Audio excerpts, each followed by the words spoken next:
Hola, muy buenas noches, estimados estudiantes. Bienvenidos a nuestro octavo espacio abierto del aprendizaje.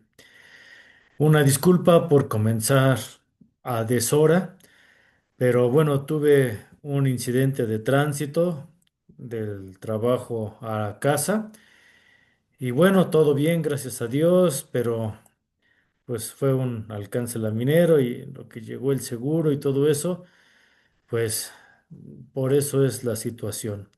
Son algunas de las cosas que pues uno no puede planear. Así que les ofrezco una disculpa y gracias por aún así acompañarme, Viridiana, Guillermina y Tere. Bonita noche, ¿cómo están? Bien, bien, asesor. Lo bueno que está bien y no pasó a mayores. Gracias a Dios.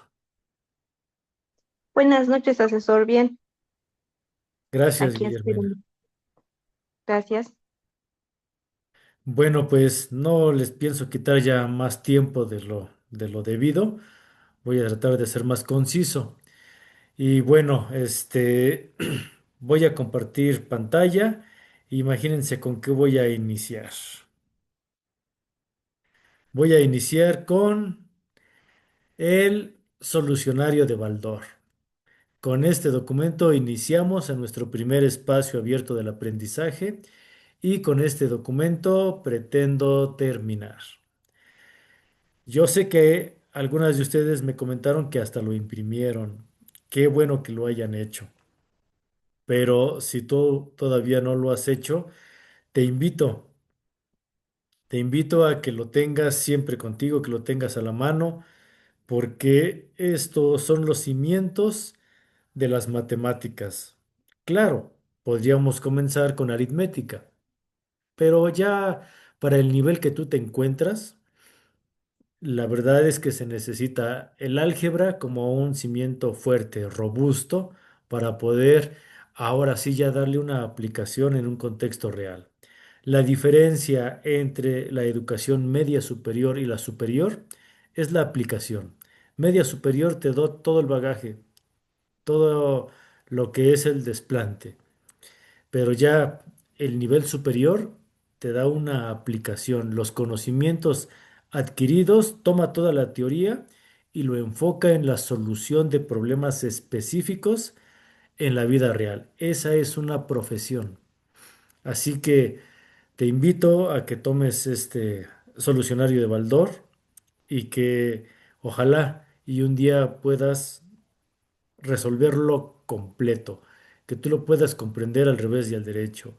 Cuando eso suceda, ya serás un máster en matemáticas. Si no lo haces, no te preocupes, no pasa nada. La idea es que cuando tú tengas alguna duda o alguna situación, tú tengas dónde echar mano, dónde buscar. ¿Sale? Bien, bueno, pues dejo de compartir y ahora nos vamos a la presentación. Esta presentación la iniciamos en nuestro séptimo espacio abierto del aprendizaje del día miércoles, pero no la terminamos. Así que hoy vamos con esta firme intención de ahora sí terminar. Pero voy a iniciar desde el principio, rapidísimo, rapidísimo, nada más a manera de recapitulación. Repaso general y algunas especificaciones de la semana 4. Su amigo y servidor Manuel Antonio Chablé Pesina, su asesor virtual. Bueno, ahí esta barra. La paso de un lugar a otro y siempre me estorba. Ahí está. Decíamos entonces que la primitiva de una función se puede comprender como relaciones entre un elemento de un dominio con respecto a un elemento relacionado con el intervalo llamado imagen que le otorga la función. ¿Sale? Veíamos también la diferencia entre la notación de la letra mayúscula con respecto a la minúscula, o también la mayúscula con una comilla que hace referencia a una función ya derivable. Veíamos los ejemplos de la función cuando está expresada de manera primitiva como mayúscula y cuando ya es una función derivada con la F comilla o con la F minúscula y que expresa precisamente la derivación. Veíamos también la importancia de la constante de integración. Teníamos las, ¿cómo podríamos decirlo? La parte general de la integral y tenemos las partes específicas determinadas por métodos de integración. El primer método de integración, la integral indefinida, que es, se podría decir, que la primera expresión, donde se escribe el símbolo de integrando con respecto a la función y su derivada. Y se lee la integral de f de x, ¿verdad? Teníamos aquí varios ejemplos que íbamos explicando y también los íbamos relacionando con la parte de la teoría de la relación de conjuntos y de la importancia de la constante de integración. Explicábamos también de saber cuándo una función sí se deriva, cuándo una función sí se integra y cuándo una función no puede ser integrada. ¿Sale? Yo aquí les preguntaba a ustedes y observaba que todavía había algunas dudas. Sin embargo, al final yo espero que haya quedado claro. La función se puede integrar siempre y cuando se haya derivado previamente. Si no se deriva, no se puede integrar, porque la integración es un paso atrás, la derivada es un paso al frente, un paso adelante. Tú no puedes dar un paso atrás si no diste previamente un paso adelante.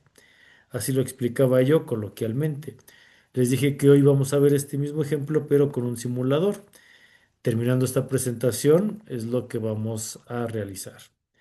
Veíamos también las propiedades de la integral indefinida. Les decía que sus propiedades son prácticamente las mismas propiedades de la derivada, pero al revés. Las propiedades de la integral indefinida son las de la derivada, pero se expresan al revés.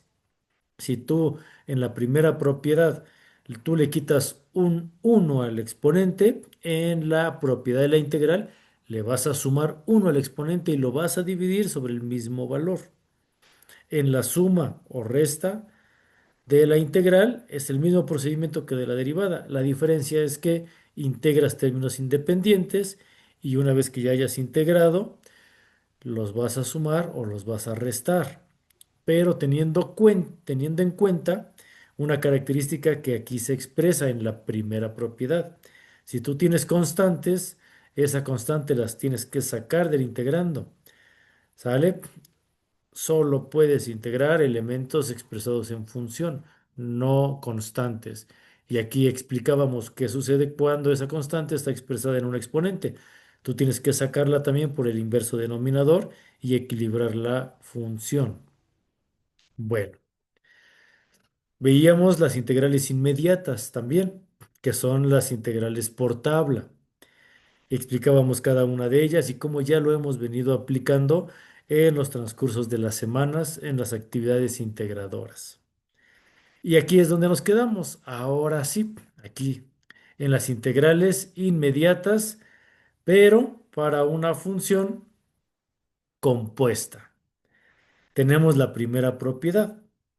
La integral de x a la r de dx es simplemente tu exponente, en este caso r más uno sobre r más uno. Lo que tú hayas puesto en el exponente lo pones como denominador y le agregas una constante, donde r tiene que ser un número con el que puedas contar, un número real. ¿Sale? Y aquí se pone la del tipo general y un ejemplo. Veamos esta, la integral del coseno de 2x multiplicada por seno al cubo de 2x de su diferencial. Tenemos una trigonométrica, pero que está multiplicada con una algebraica, que es 2x, pero una es trigonométrica. Así que esta es precisamente una compuesta. ¿Qué tengo que hacer? Fíjate bien. Lo primero es sacar la constante. ¿Por qué? Porque yo tengo un 2, lo saco como un medio y agrego el 2 antes del coseno y se conserva el 2x seno al cubo de 2x de su diferencial. El 1 medio se queda afuera y el seno que yo tenía elevado al cubo ahora se vuelve a la cuarta de 2x Y como puse un 4 como exponente, lo pongo como denominador. Y ahora ya integré, ahora simplifico, tengo un medio. Y por un elemento sobre 4 bueno, se incrementa a un octavo y se queda el numerador tal cual, seno a la 4 de 2x más c. ¿Sale? Este es un ejemplo de ya de una integral, ya de aplicación, pero no es prácticamente ni una indefinida, tampoco es definida, tampoco es por partes, tampoco es cambio de variable.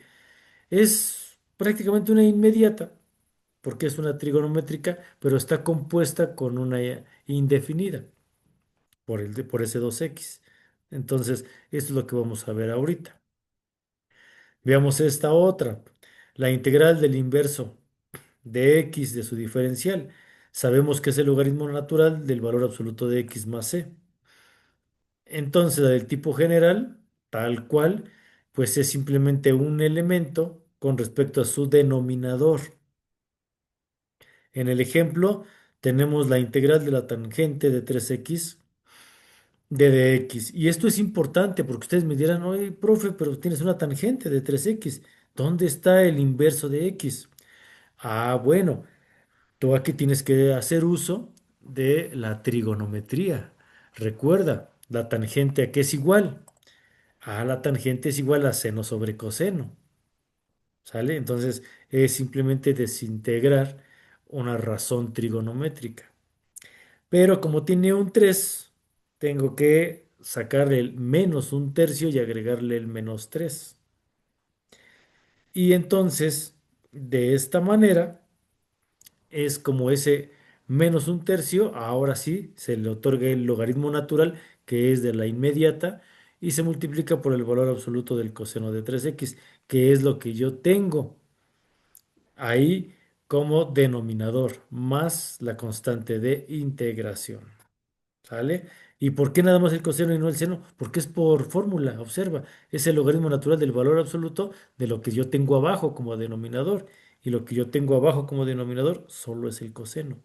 Por eso, ¿sale? Es por fórmula. Sale. Siguiente. La integral de a la x de x, de su diferencial. Recuerda que es diferente la base a la base e. Pero aquí para este ejemplo yo lo puedo usar de una o de otra manera, más su constante de integración. ¿Sale? Tenemos el tipo general y veamos este ejemplo. ¿Qué pasa si me piden la integral de x al cuadrado multiplicado por e a la x al cubo de su diferencial? Bueno, aquí es lo que yo les explicaba a ustedes y que ustedes ya lo aplicaron en su actividad integradora de la semana 3. ¿Qué sucede? Yo tengo una e elevada a la x al cubo. Por tener esa x elevada a un doble exponente que es el cubo, tengo que sacar un tercio y agrego un 3. Ese 3 se agrega al principio de la función, así que se vuelve coeficiente de x al cuadrado. Y a la hora que yo realizo la integral, conservo ese un tercio que saqué y me queda nada más e a la x al cubo. ¿Por qué? Porque es por fórmula. Nada más es el elemento que acompaña al neperiano más su constante. Nada más. Siguiente.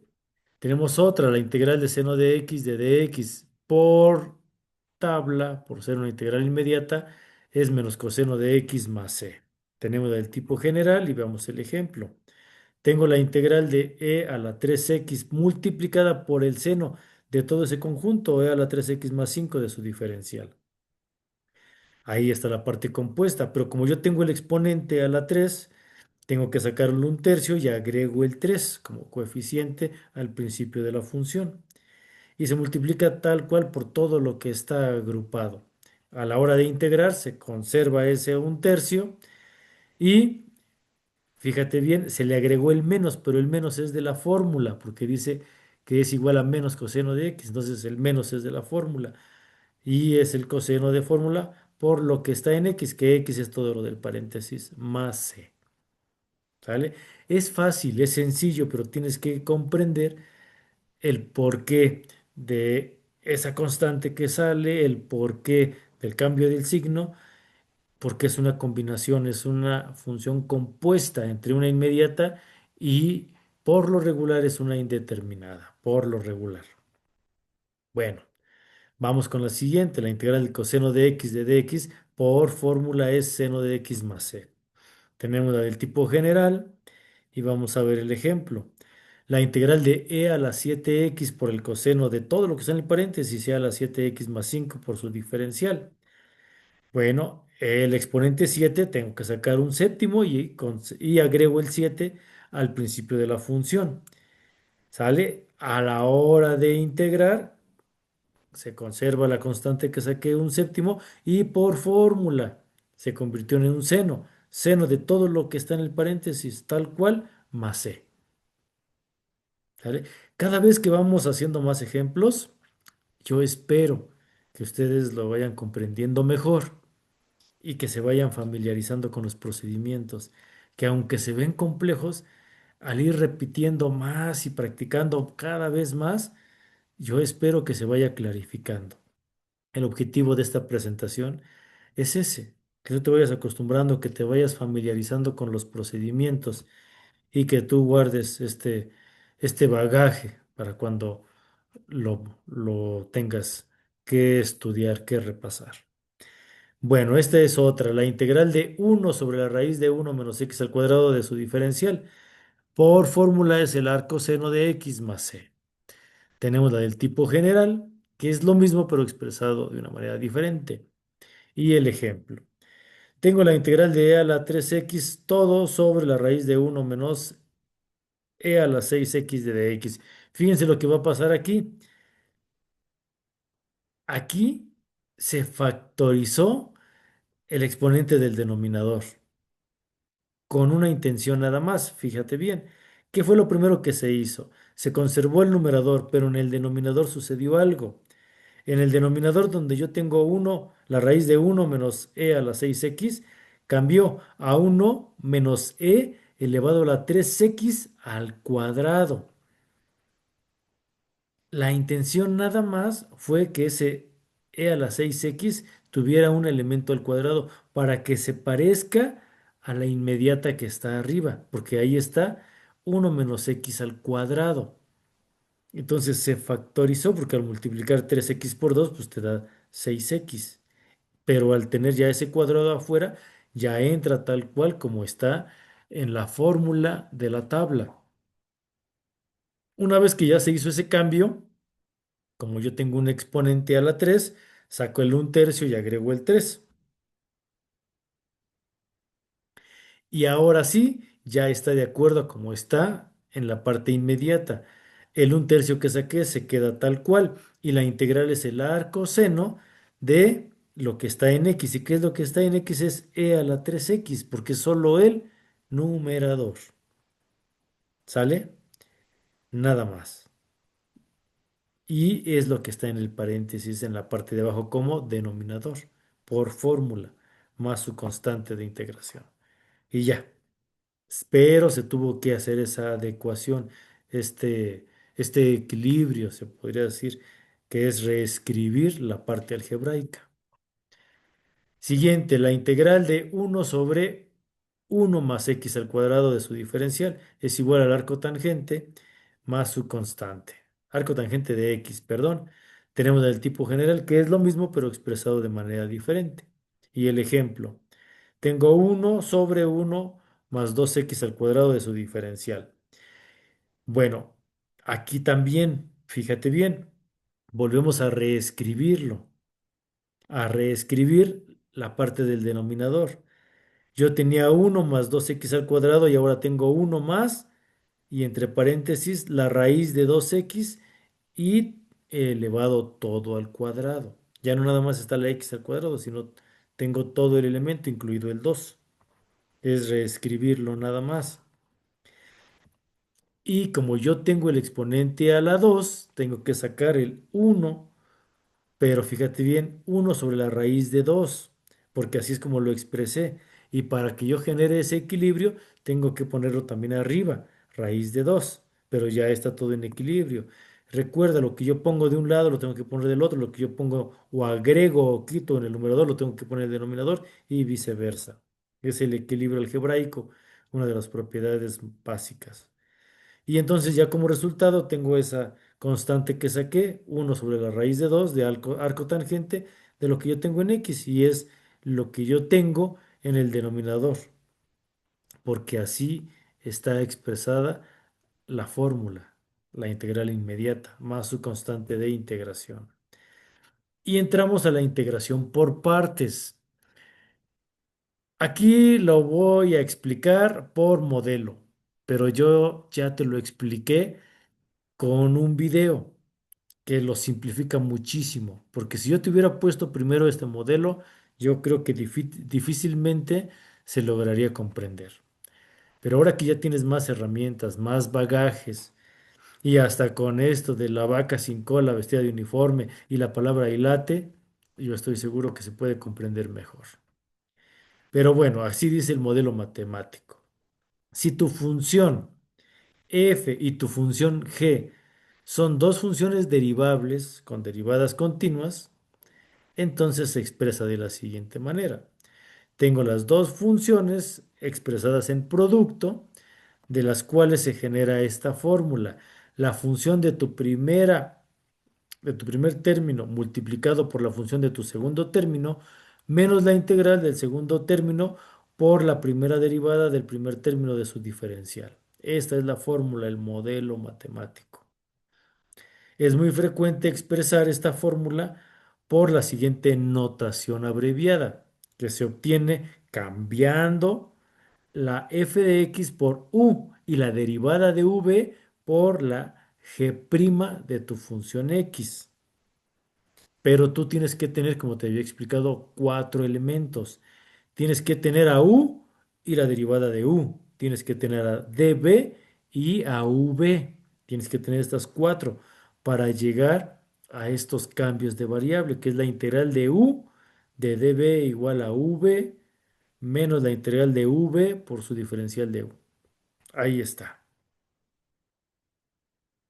¿Sale? Y ahí es donde ya estuvimos estudiando, ¿verdad? Que un día vi una vaca sin cola vestida de uniforme, ¿verdad? Ahí está. Cualquiera de las dos espero que te sirva. Consejos. Hay varios. Uno, para que no te hagas bolas, identificar a tu G' para obtener G. Y si tú trabajas con F, identificar tu F' para poderlas diferenciar y no revolvernos, ¿verdad? Bueno, ejemplos de la integración por partes. Ya te los voy a ir poniendo, ya no los voy a mencionar porque no quiero aburrirte y que se nos vaya el tiempo, ¿sale? Pero aquí te dejo esos ejemplos donde están los cambios de variable y las cuatro que tú necesitas, ¿sale? Siempre. Entonces, aquí te los dejo, diferentes formas de resolverlos. Ya espero que tú en casita con tiempo los puedas ir poniendo despacito y irlos comprendiendo, ¿no? La integración por sustitución o por cambio de variable, también lo estudiamos, lo vimos con videos. Cuando aplicas el método de sustitución o cambio de variable, cuando tú tienes dos términos expresados en producto o en división, pero que uno es la derivada del otro. Son los requisitos expresados en producto y que uno sea la derivada del otro. Si cumple con estos requisitos, entonces se aplica, ¿sale? Y ya ese es el cambio de variable porque la intención al sustituirlo por u y su derivada de u se vuelve una expresión más simple, más sencilla. Esa es la intención. Pero si al hacer el cambio de variable te das cuenta que lejos de que se vuelva más simple, más sencilla, se vuelve más complejo, pues estamos mal. No tiene caso hacer el cambio de variable. ¿Sale? Bueno, y aquí vienen ejemplos de la integración por sustitución. ¿Sale? Que, insisto, ya no los voy a ir explicando paso por paso, te los dejo para que tú los estudies ya en casita, pero que tengas el material. ¿Sale? Ahí está. Viene otro ejemplo. ¿Sale? Donde tú haces el cambio de variable, pero no debes de olvidar que ya para expresar el resultado no lo puedes dejar con U. Tienes que deshacer el cambio siempre. ¿Sale? Y volver otra vez a resustituir. Y bueno, aquí está la integración de funciones racionales, que también aplica. ¿Qué pasa cuando se dividen? Tienes un elemento numerador P y un elemento denominador Q. Hay diferentes casos cuando el numerador es mayor o igual al denominador. ¿Sale? Entonces aquí la división pues es posible por racionalización. ¿Sí? No tiene problema. Pero ¿qué pasaría donde para el caso 2 que el numerador es menor que el denominador? Ah, bueno, entonces aquí tenemos que hacer un procedimiento diferente que se le llama por descomposición de fracciones simples. Y bueno, tú tienes que factorizarlo por lo regular, ¿sale? Y sobre todo cuando es un polinomio. Si es un monomio, pues no tienes problema, así lo dejas. Pero cuando tú tienes un binomio, trinomio o más, que ya se le llaman polinomios, sí se tiene que simplificar por varios métodos. El más común es por factorización, ¿sale? Y aquí te los dejo. ¿Qué sucede cuando tenemos un denominador igual a cero?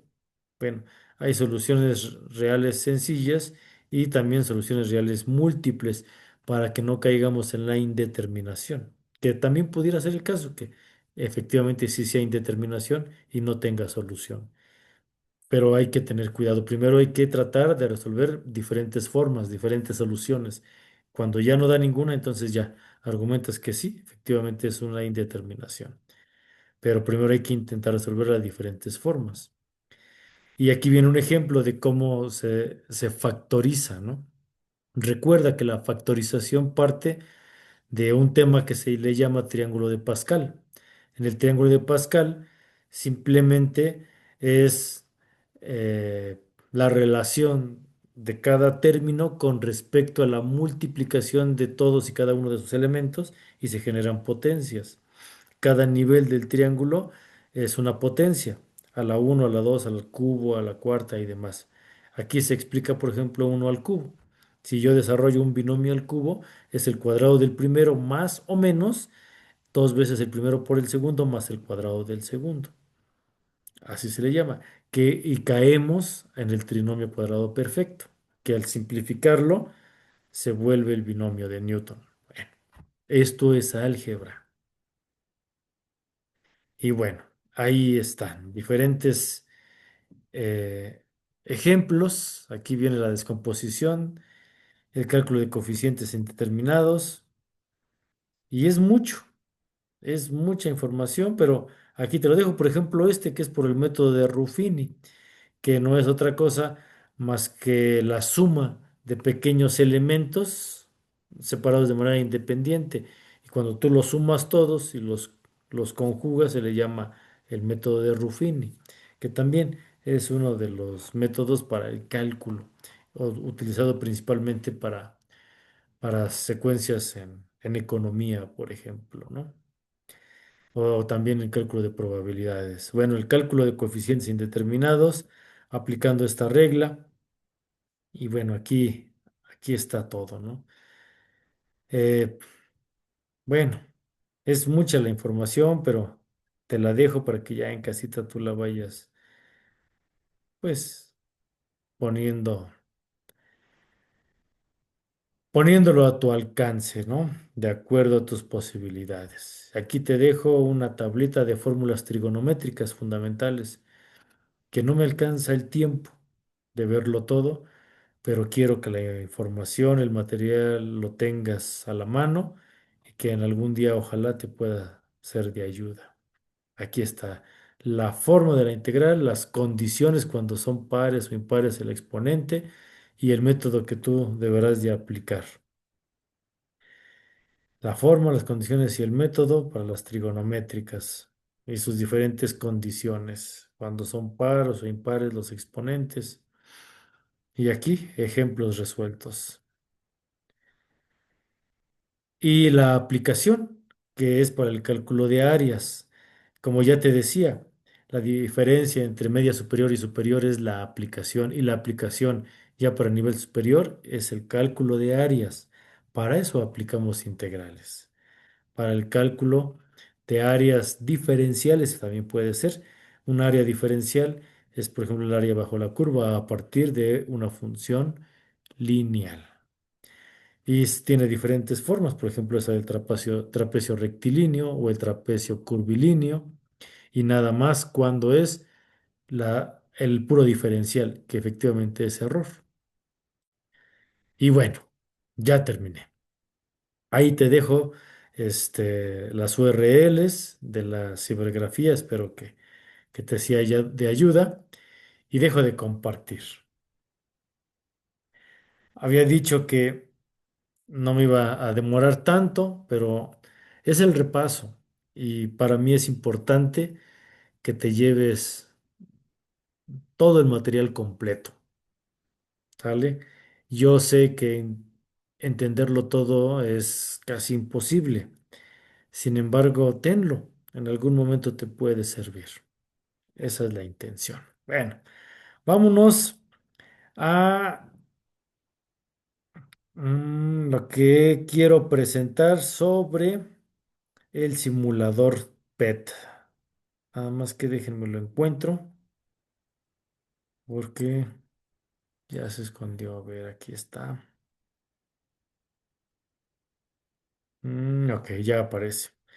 Como es costumbre, te dejo las ligas de todos los recursos que estoy utilizando junto con la grabación de este último espacio abierto del aprendizaje. Y bueno, aquí estamos en phet.colorado. Esta es una aplicación interactiva de la Universidad de Colorado. Precisamente anteriormente se cobraba, pero ahora está abierta y sin un costo como tal. Así que en la parte de arriba tenemos simulaciones, estudio, enseñanza, investigaciones, iniciativas. Nos vamos a la parte de simulaciones. Tenemos por materias física, matemáticas y estadística, química, tierra y espacio, biología, simulaciones traducidas, etcétera. Nos vamos a todas las simulaciones. Y aquí podemos observar que tenemos 120 resultados. Aquí están todos, desde el lanzamiento de una moneda desde una perspectiva cuántica, pares de números, medición cuántica, modelos del átomo para un análisis del hidrógeno, cómo funciona un generador con respecto a la parte electromagnética, el principio de Arquímedes con flotabilidad, una introducción a la flotabilidad. Tenemos el laboratorio electromagnético, cómo funciona un magneto con respecto a su polaridad y, y qué onda con la parte del electromagnetismo, la distribución de muestreo de proyectiles, laboratorio de datos en proyectiles en cuanto a física, cinemática y caída libre, tiro parabólico y demás, las leyes de Kepler, por ejemplo, para trayectorias, eh, ¿cómo le llaman? De órbitas, para ondas sonoras, todo lo que son vibraciones. Ese está bueno, por ejemplo, de un cuadrilátero, con respecto a sus bases. Sistema solar. Aquí está el graficador de cálculo, que es el que vamos a utilizar ahorita. Pero bueno, hay muchísimos. Hay muchísimos. Hay unos que son tipo videojuegos, que dependiendo tu habilidad en cuestión matemática o física y te va dando puntos. Entonces a veces yo se los pongo a mis estudiantes y les pido que me traigan su resultado de puntos y en función de eso les doy una calificación. Y está desde lo más básico como aritmética de primaria hasta cálculo, que ya lo puedes ver, ¿no? Hay de todo. Por ejemplo, la ley de Coulomb, que tú ya lo viste, la ley de Coulomb lo debiste haber visto por ahí del módulo 11, no me acuerdo, o 12, algo así. Bueno, vámonos a lo que nos compete, que es el graficador para cálculo. Y aquí lo tenemos, ¿no? Le damos un clic, está cargando la parte interactiva y tenemos la derivada, la integral, el avanzado y el laboratorio. Vamos a ver primero la derivada. Explico. Tengo en la parte derecha el panel donde yo puedo mover la amplitud de la curva, lo voy a poner en el centro, puedo ocupar curvas o curvas rectilíneas, puedo también ocupar no curvas, sino funciones lineales e inclusive hasta sin pendiente. Voy a tomar la primera, que es una curva.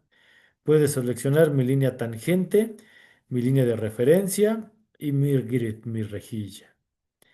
Aquí está. Observo que tengo dos gráficas. La superior es f de x y la inferior es f' de x. ¿Qué quiere decir? Que tengo mi función original en la parte de arriba y abajo mi primera derivada. Fíjate bien. La tomo aquí y observa cómo se redibuja en la parte de abajo. La voy a poner aquí. Fíjate bien. Cuando en mi función original yo tengo una cuadrática y llego justo a la cima, puedo observar que en la primera derivada yo ya subí a una cima y bajé a un intervalo en equilibrio, porque vuelve a bajar en la misma proporción al negativo con un mínimo y vuelve a otra vez al punto horizontal.